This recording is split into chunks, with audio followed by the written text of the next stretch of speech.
Hello, welcome to Innovation Dialogue. I'm Diana Ding. Today we have a very special guest with us, Rakhi Israni, who is currently running for Congress. She will share her Asian American stories. So Rakhi brings a unique background as an educator, attorney, entrepreneur, and a mother of four. So what makes her story special is that she's not a traditional politician, but someone who has spent years working in the community and is now stepping forward to serving in a bigger way. So today we want to go beyond the politics and understand who she is, her journey, and what drives her. Rakhi, thank you for coming to our show today. Thank you, Diana, for having me. I really appreciate it. Okay, thank you. So can you tell us what, about your personal journey? What shaped who you are today? So I was born in the South. I grew up in Houston, Texas. My parents came to this country in 1967. This was shortly after Congress passed the Immigration and Nationality Act of 1965, which was a law that I think changed the trajectory of a lot of people's lives. It allowed us to come and be a part of the growth of this nation, to make it what it is today. I'm here running for Congress primarily because of acts like that and legislation like that. I grew up in Houston, Texas. I went to law school, to business school there. And then about 23 years ago, I moved to the Bay Area to start an educational company. I built it from ground up, hired people, did whatever needed to be done, navigated every obstacle that small business owners know intimately. I started a family. I got married. I started a family. I raised four kids here, all four in the public school system today. And like a lot of parents, I got pretty actively involved. I served as president of their PTAs at every level, elementary, middle school, and high school. And I was very active in the community otherwise, in the interfaith councils and in the professional organizations. As an attorney, I have always been involved in representing underserved families in court, or helping senior citizens with like estate planning, people that wouldn't necessarily have had anyone to turn to. I served as a temporary judge in Santa Clara County. And then, I got a chance to join the leadership team of several nonprofit organizations, some local, some national. And one such organization, I served as the vice president of government affairs, where I got to see firsthand a lot of the problems on the ground in the areas of food, education, mental health, disaster relief. And I saw how policies that aren't fully thought through, how they're affecting people's lives. I was able to interact with a lot of state and federal officials, bringing that grassroots perspective into policy making or into policy discussions. And I think that those experiences changed how I think about public service. The idea of listening and understanding makes for better policies. The idea of working together is what real progress is really all about. And you can do an enormous amount from the outside, but I think there are decisions that only really get made on the inside. And that's, as an entrepreneur, as an attorney, as a mother of four, I spent a lot of my time working for the community. I think running for Congress was just the next step in that. It's not a departure from all the service I've done in my life. It's really the next thing where what I've learned, what I've built, what I've fought for, this is the next step that where I can make an impact for the people on the ground. Wow, what a journey. So among your journey, attorney, educator, entrepreneur, and also serving the community, and what was the most challenging part of that journey? Raising kids. Raising kids, four kids. Yeah, raising kids. I think, a lot of who I am today is primarily because of them. I've learned more about life than from them. The idea that I think before you have kids, it's kind of like life is whatever it is. After you have kids, you actually want the world to be better. You want them to be happy. You want to make sure they don't struggle, that they don't have fears, that they're happy that they have a bright future to look for. And I think a lot of their involvement in my life has actually dictated much of what I've done. So was there a moment that you felt the struggles of being an immigrant, of working as a working mom? Well, there's been many moments like that. I mean, it's not just a full-time entrepreneur and having my own company and the idea of having to work, 7 days a week, all day. And at one point in my life, I had 4 kids under the age of 5. While I was working full time and also volunteering in the community. But I think those moments in your life where you don't have the choice, you have to do it. And the pragmatism, the idea of problem solving in an efficient and effective manner, not only for yourself, but for those that you love and that you care about, for the larger community, actually builds character. I think those have been significant moments in my life. So Yeah, I know that you've been always very active, but what made you decided to run for Congress? Well, I think we're living in really trying times. It's crazy what's going on to the political culture. I would say we're living through deliberate, orchestrated division in a lot of ways. I've seen it in my own community, but I've also seen it in the broader othering of Asians in America. When people are told to go back to where they came from, it doesn't matter if you're Chinese, Indian, Filipino, whatever it may be. I think the intent is to say that we just don't belong. And whether it's rhetoric that's used against an elected official of Asian origin, or the heartbreaking violence you see against Asian seniors in the Bay Area, across the Bay Area, it's the same corrosive politics. And I'm running because one part of the AAPI community is targeted, the safety of the whole is at risk. It's something that we all need to kind of stand up for. I mean, I have my work, I have my family, I have the involvement in the community. I was doing my part to try and make things better. But I think at some point you just have to stand, you have a duty to stand up and when things aren't going well. We build our lives, we contribute when we can, and we trust that the system will course correct. But when it doesn't, I think we have a duty to act. But I'll tell you the second thing, Diana, the thing that scares me even more, and this is, I think, an extension of the first maybe, is that I work with kids every single day, whether it's at the company I started or in the nonprofit work or in my own kids. And I think something has shifted in what we're seeing with them. I mean, these are like the kids I deal with are all bright kids. They're exceptionally bright futures. And they really should be excited about what's coming up and what their futures hold and what are the possibilities. But instead, I see this kind of, because I deal with thousands of kids every year, I think there's this quiet hopelessness that's settling in. They're anxious about things that are way beyond just normal teenage stress. I mean, they're asking questions I didn't hear from people a decade ago or 2 decades ago. Should I go to college?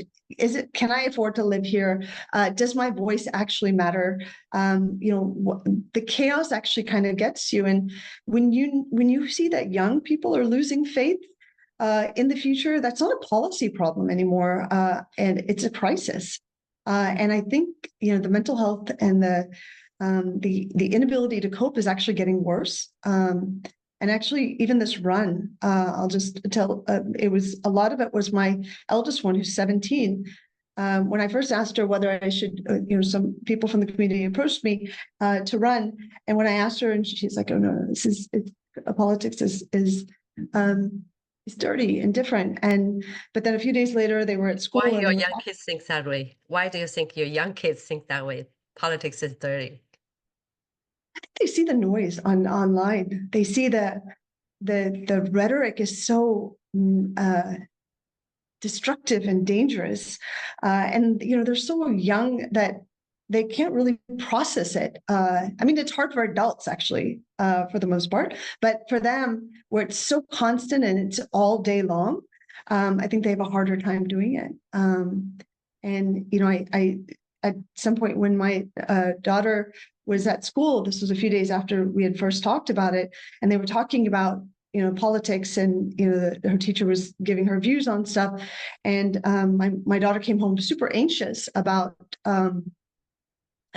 the conversation and what's about to happen. And my husband and I kind of talked her through it. And at the end, she said, I think you just have to run. Because, I think for her, it was it was difficult to cope. It's difficult for a lot of kids that are losing hope or losing faith in the system. And I think it's up to us to do what we need to do to counteract a lot of that negativity. I truly admire your courage, but was that a difficult decision for you personally? It is a difficult decision. It's a difficult decision. It's, I have my kids, and I have my life, and I have my business. And I just feel that, we all have, we have a responsibility to not only our own kids, but the kids in the community, and the kids in the society, and to the larger community, to do what we think is right. Yeah, that's right. I know that you never been a politician, but what sets you apart from the traditional politicians? So I think there are a couple of things. One is that, we have this in politics, actually, because of the way it's all set up. You have this desire to kind of perform. It's about keeping the power in a lot of the, you have politicians that are fundraising and performing and really not, it's more,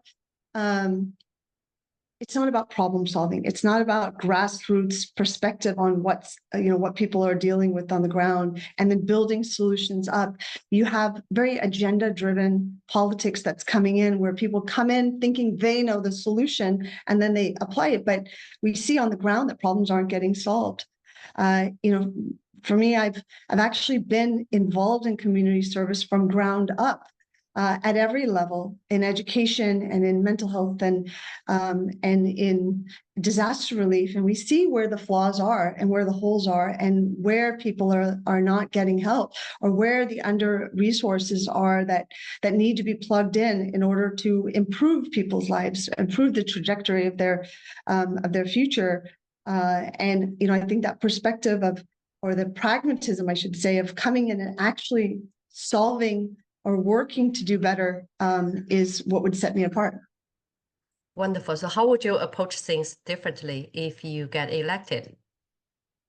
So I think that the first thing is that, taking the complacency out of politics right now, because, you have politicians that can serve for decades and just keep their power or keep their positions as opposed to actually looking at what's going on the ground.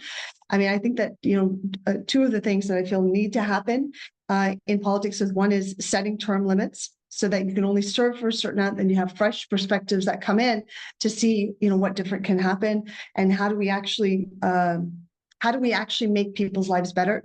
And the second thing is mandatory retirement age. At some point, having a mandatory retirement age gives younger blood a fresher perspective to come in and actually work to solve problems on the ground. But some people said that there's need a continuity for the policies. That's why people stayed for a longer time. So what do you think about that? Well, if that worked, then we wouldn't have the problems that we have today. I think the fact that you have in a lot of cases, especially now, a lot of the stuff that's happening in the workforce or in education, the move away from merit-based opportunities, the frustration that you see in families, the affordability issues, people not being able to live where they work. I mean, all of these are because you have folks that are building policy from top down, as opposed to from where it actually needs to start from. Okay, so you mentioned about decency and common sense. What does that mean to you? Can you give a real life example? Yeah, so to me, decency and common sense is actually looking at people, as opposed to ideologies. Doing what you think is right, regardless of what the party dictates. Willing to kind of work across the aisle to solve problems. And we see in this day and age, the ICE raids are actually a perfect example. There was just an incident at the SFO, I think this morning, this morning or yesterday, where someone was arrested in front of their daughter. Policies like that tear apart people, tear apart families, hurt individuals, to hurt children. I mean, those are the types of things that we need to use. We need to have more basic human dignity in policy making, so that we're solving problems while we're still uplifting the community and uplifting the people in the community. Yeah, I agree with you. But if a family is watching this right now, and how would this affect their daily life? So, right now we see, because we have a lot of Asian small business owners, we know that one of the biggest problems today, whether it's because of the war in Iran or because of the tariffs that were put in place, the cost of everything, gas, food, the cost of living, housing, all of these things are going up. And what happens is with small business owners, because if your customers can't afford to be in the communities, or your employees can't afford, it becomes very difficult to run businesses. These policies that are done at a national level have ramifications and consequences for the people on the ground. And if we start to look at how do policies at that level impact a person's life here in the Bay Area, or someone actually looking at things like that, that's when we can start to change things, not only for an individual or for a child, but for the small business owner and for the companies here that are looking to create jobs and grow the economy and improve people's lives. Thank you. So what do you hope people to understand about you after hearing your story today? I think the main thing is that I'm not a career politician. I hope I never become a career politician. I am very focused on problem solving. I've served the community my whole life. And I hope that this run inspires others as well, especially our young kids, that there is a bright future ahead, and that they all have a duty to get involved and to do their part to ensure that we protect the opportunities that all of us came here to the country for. Thank you, Rakhi. Thank you so much for sharing your story. I think that what really stand out is not just your decision to run the elected official, but the journey and the value behind it. To our audience, this is exactly what Asian American Story is about, sharing our voices, experience, and perspective from our community. Thank you for watching, and good luck to you. Thank you so much, Diana.